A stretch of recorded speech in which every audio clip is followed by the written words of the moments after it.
Voilà, comme promis, la partie suivante contre Olga, le dernier personnage fictif à 1900 Elo. Avant de passer à Lee, L-I, rien à voir avec Bruce Lee, hein, qui est à 2000 Elo, et que je n'ai pas encore réussi à battre d'ailleurs. Donc Olga, j'avais déjà battu avec les blancs, mais cette fois-ci, je me suis dit, voilà, je continue dans la série, battre chaque personnage fictif de l'intelligence artificielle, une fois avec les blancs et une fois avec les noirs. Donc, particularité d'Olga, c'est qu'elle a des ouvertures fantasques. Euh, j'ai perdu, je crois, une partie avec les blancs, une ou deux, je sais plus. Et une ou deux aussi avec les noirs. Parce que chaque fois, je me laissais déstabiliser par ces ouvertures. Donc, j'ai décidé de plus me laisser déstabiliser. Voilà, elle me joue ça. Voilà, voilà le genre d'ouverture qu'elle joue. Alors, même si ça fait partie du livre des ouvertures, c'est pas une bonne ouverture quand on le sait. Et là, ce que j'ai décidé pour réussir à la battre, c'est de rester concentré sur les principes échiquiens, les principes de base à l'ouverture, hein. Contrôle du centre, sortie des pions, sortie des cavaliers, sortie des fous, roquer le plus rapidement possible. Et puis voilà. Et en appliquant, ben voilà, sans connaître toutes les ouvertures par cœur, en appliquant ces principes-là, ben j'ai réussi à la battre. Voilà. Hein, donc je remonte, je joue E4, elle me joue ce coup-là, H5, ben, deuxième pion au centre, elle sort son cavalier, je sors mon cavalier pour protéger E4. Alors j'aurais pu jouer à un coup comme plutôt que de sortir le cavalier, j'aurais pu attaquer son cavalier en mettant mon pion en E5. C'est jouable, c'est faisable, ça existe. Je voulais pas bouger deux fois le même pion tout de suite, je voulais plutôt me concentrer sur le développement de mon cavalier. Parce que l'idée c'est de roquer le plus rapidement possible. Je sors mon deuxième cavalier, voilà, je sors mon fou, voilà. Et là je prends le pion, et je ne prends pas le cavalier avec le fou, je prends avec le cavalier. Et là je veux garder absolument ce fou sur cette diagonale. Dernièrement j'ai vu une vidéo d'un streamer que je viens de découvrir qui est très intéressant. Il a je crois 2400 Elo. Il est maître de la Fédération internationale des échecs et enfin, il a commencé des vidéos stream intéressantes et justement dans une des parties il expliquait il a rappelé que effectivement Bobby Fischer il aimait bien avoir son fou de case blanche sur cette diagonale lorsqu'il avait les blancs puisque ça vise le pion, même si pour l'instant la diagonale est fermée, mais ça vise quand même le pion F7. Voilà. Donc, elle joue ce coup. Et là, je joue ce coup. Pourquoi? Pour préparer une case de retrait pour mon fou. Parce que je veux absolument le garder sur cette diagonale. Je dis, tiens, je vais tester. J'ai vu ça dans la vidéo de Joachim. Je me suis dit, tiens, pourquoi pas? Je vais tester, puis on verra bien ce que ça donne. Voilà. Ok. Ah ben là, je vais jouer un coup offensif. Voilà. Une fourchette. J'attaque sa dame et son pion. Ok. Et voilà. Et je prends l'avantage d'un pion. Ok, pas de souci. Je mets mon fou sur G3 et bah voilà, sur une grande diagonale. C'est pas la diagonale centrale, mais c'est une diagonale intéressante. Je me dis voilà, c'est jouable. Donc voilà, elle joue ce coup. Voilà, donc c'est vraiment elle a un jeu fantasque qui est déstabilisant. Mais moi, je reste concentré sur le développement. Donc là, je décide de faire le grand rock. Donc madame, je ne veux pas la mettre en D2 parce que je veux garder une case de retrait potentielle pour mon cavalier qui est en F3. Donc je préfère mettre ma dame en D3. Voilà. Ce qui me paraît plus offensif et en même temps ça libère la rangée pour que je puisse faire le grand rock. Je ne veux pas faire le petit rock parce que vu que la colonne est semi-ouverte sur H, voilà, et comme elle a un style de jeu très fantasque, je voulais pas qu'il y ait qu'elle rameute sa dame et que je doive gérer une pression constante sur la colonne H, sur le pion H, quoi. Donc c'est pour ça que j'ai opté plus tard pour le grand rock. Donc là, je décide ce coup qui n'est finalement pas un super coup. Vous allez voir pourquoi. Voilà. Parce que là, maintenant, mon cavalier, il est enfermé, il n'a plus de case de retrait. Et donc, je fais quand même le grand roc. Et là, voilà. Elle sacrifie la qualité, ce qu'on appelle la qualité, donc voilà, c'est la tour. Mais bon, elle y perd pas au change, puisque d'un avantage de +1, voilà, là j'avais +1. Voilà, on passe à égalité sur le plan matériel. Sur le plan mathématique, hein. Alors, un autre point important dans ma stratégie, je me suis dit, voilà, ce qui est important, c'est le développement. Et le deuxième point que je me suis fixé, alors oui, je me suis dit aussi, voilà, je veux avoir mon fou sur la diagonale qui part de A2 à F7, même si pour l'instant, sa diagonale, elle est fermée parce qu'occupée par des pions. Mais je me suis dit, je veux aussi, dans la mesure du possible, toujours garder l'initiative. Donc voilà, je repousse la dame, qui vient s'incruster. Je dis ok. Là, mon idée, c'est d'échanger les pions pour ensuite ramener ma dame en F1, proposer un échange de dames. Donc, elle ne prend pas mon pion en F3 et au contraire, elle développe son cavalier. Bon, voilà, c'est le principe échiquéen. Donc, je décide de soutenir doublement mon pion D4 en jouant C3. Là, elle attaque mon fou. Et là, je me dis, bon, vu que pour l'instant, la diagonale, elle est fermée, la diagonale A2F7, je me dis, je vais plutôt opter pour mettre mon fou sur une diagonale plus centrale, donc en C2. Là, elle me prend le pion F3, ok, ça m'intéresse. Et là, voilà, échec, bon, voilà, ça me permet de, vu que j'ai fait le grand roc, ça me permet de mettre mon roi sur la case stratégique B1. Voilà. Et là, là c'est un bon coup. Là, c'est un bon coup. Parce que là, elle vise avec son cavalier la case E3, qui est une case forte, soutenue par son fou de case noire, qui est en H6, et bien sûr avec une menace de fourchette, et venir m'embêter, me harceler là, au centre.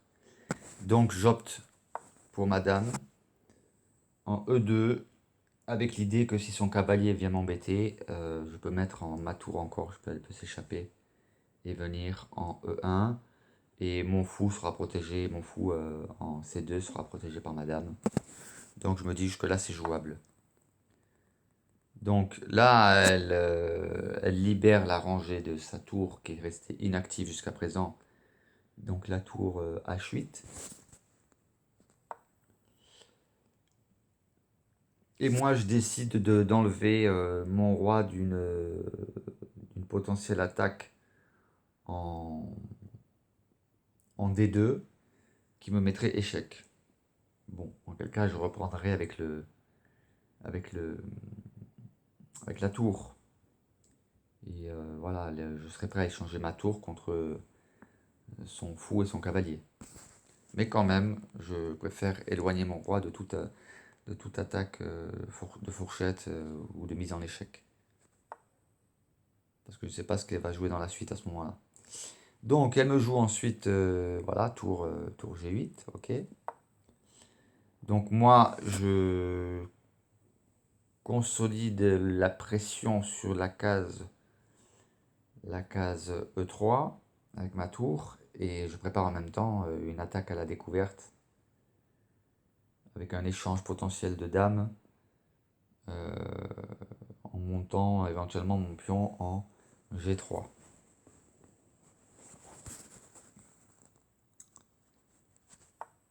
Donc elle met sa dame en G4, bon j'accepte l'échange. Et là je me dis voilà, je veux reprendre l'initiative, donc j'attaque sa tour. Voilà, maintenant je veux forcer son cavalier à prendre une décision. Donc forcément elle vient au centre. Je me dis ok, je suis prêt à perdre une tour contre le cavalier et le fou. Donc j'attaque son cavalier. Et là, elle décide de me prendre le fou plutôt que de reculer.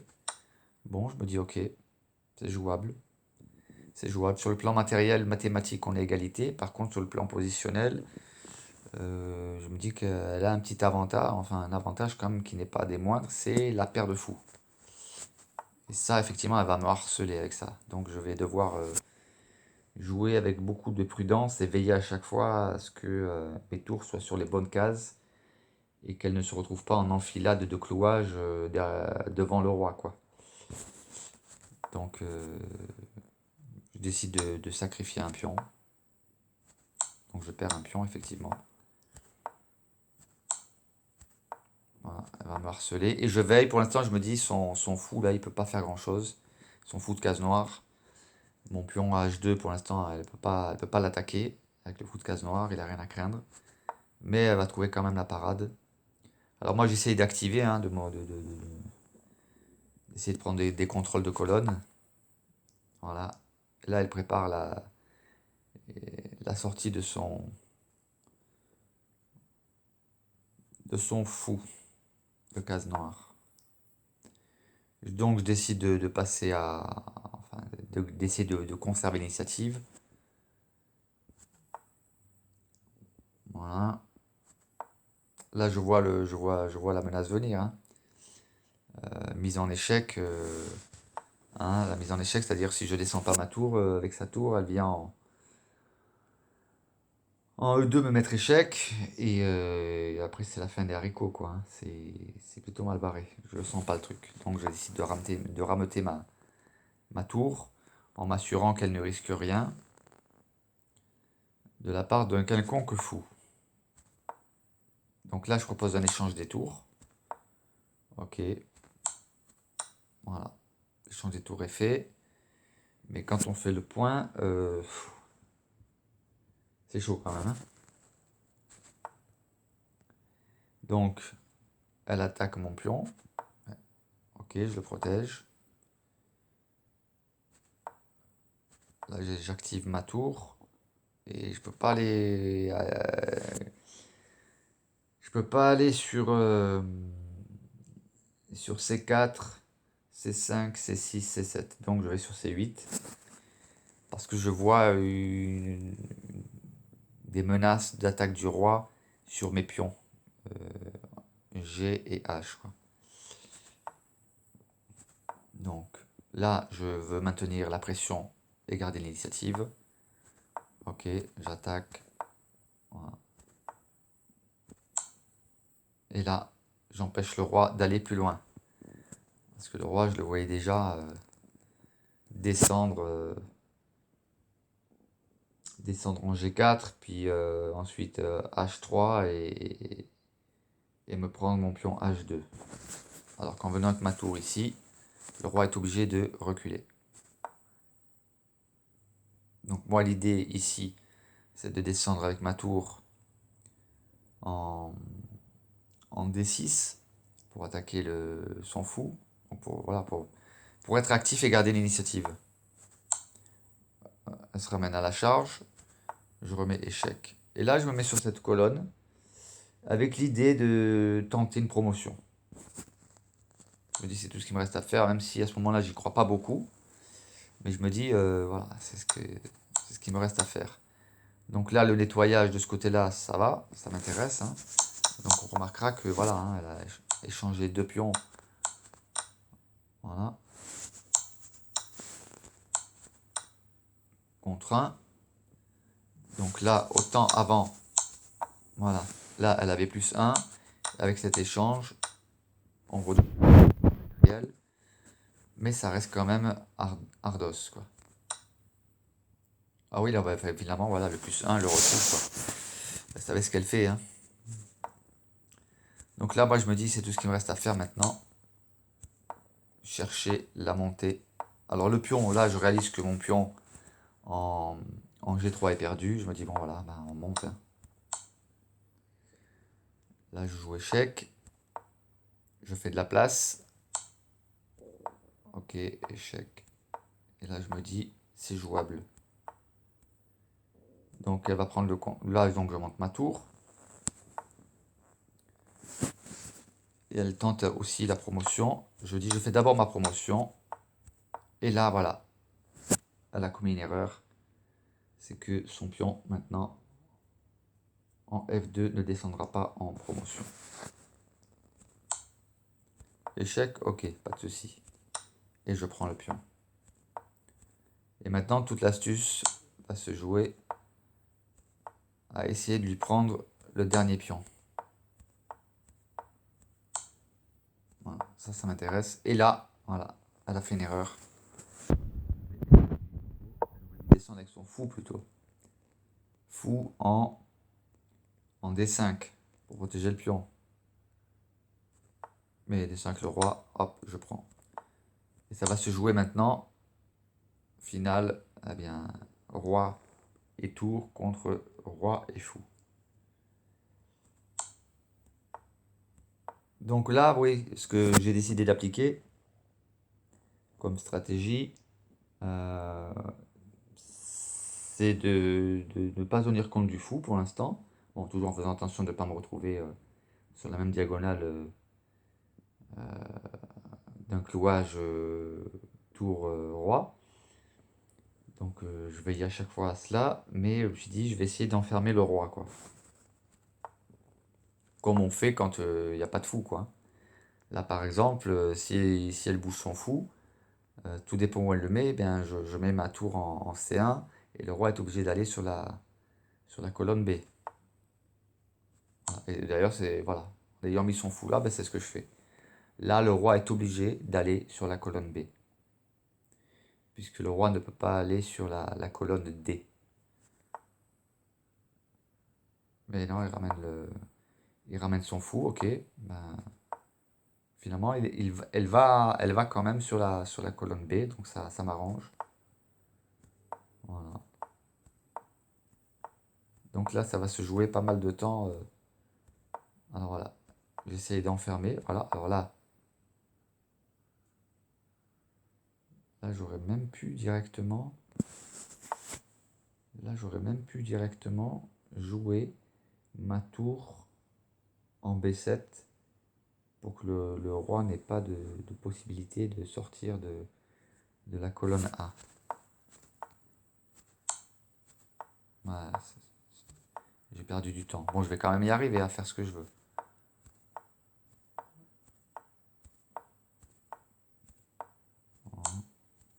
Le principe, voilà, c'est de se retrouver dans ce genre de position. Voilà. Et ce coup-ci, voilà, le roi, il est enfermé sur la colonne A. Voilà. Et là, je me dis, s'il n'y avait pas, s'il n'y avait pas son fou sur cette diagonale, il me suffisait de mettre ma tour en A2 et elle était échec et mat. Mais à cause de ce fou, je suis obligé de descendre. Bah oui, forcément. Donc là, je peux pas descendre. Là, par contre, oui. Elle va faire une erreur en mettant son fou à un moment donné en H1. Voilà. Donc là, il y a une menace d'échec et mat.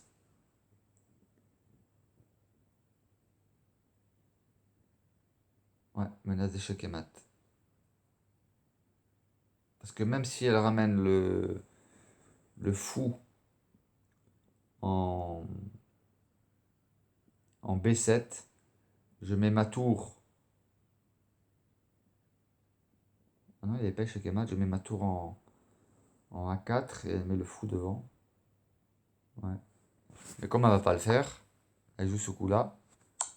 Moi, je mets échec. Voilà. Et maintenant, je joue ce coup. Voilà. Et là, c'est ce mouvement-là qui fait que je lui prends son fou. Et là, voilà, je rapplique le même principe. Voilà. Le truc, c'est de jouer des coups d'attente jusqu'à se retrouver dans cette position-là, cette configuration-là, pour mettre échec et mat. Voilà, voilà. Donc, le rapport de partie.